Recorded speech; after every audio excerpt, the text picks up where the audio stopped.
đại môn nữa làm bên nào bên đây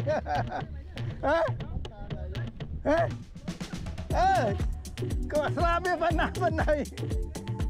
các bạn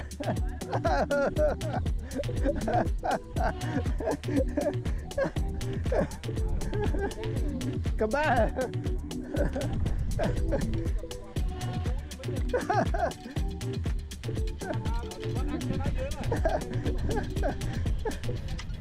này ai vô khai nhưng mấy đây tôi bà riêng đi là có hôm đây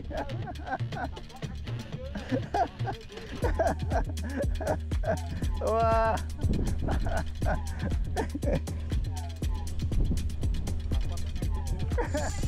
Oh no Queen Queen Queen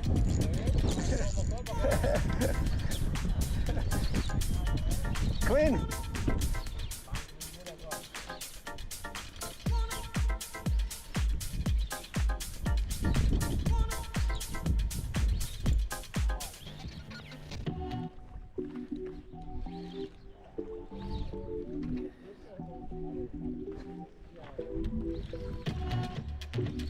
uống mùi tay bọn anh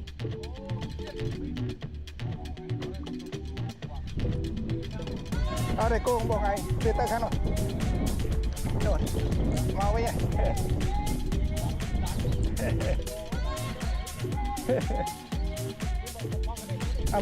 mau khăn này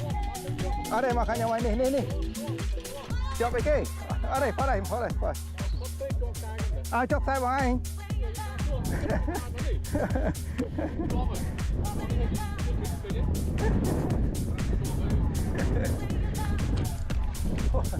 lưng bạn này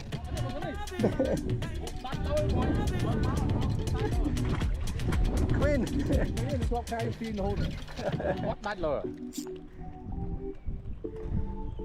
không đôi ngày một nhé ô cái tin được nó hoa về đây cả thế thôi nói đi chọc tay cho Queen chịu tiền nhau đi bà con mà kinh đánh đi tôi có cái này dùng tàn tiền đây cái chọc bên nó mà đi đặt tay tao nhau một tay ô tay con xấu rồi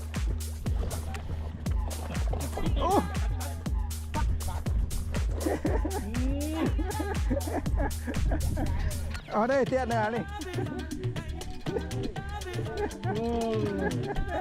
ngoài là chưa nhưng tham gia gần đây ngoài tham đây nhưng mà đây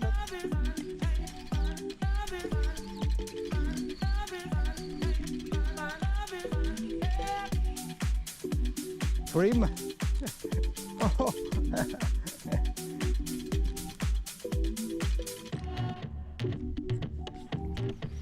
thôi cây thế này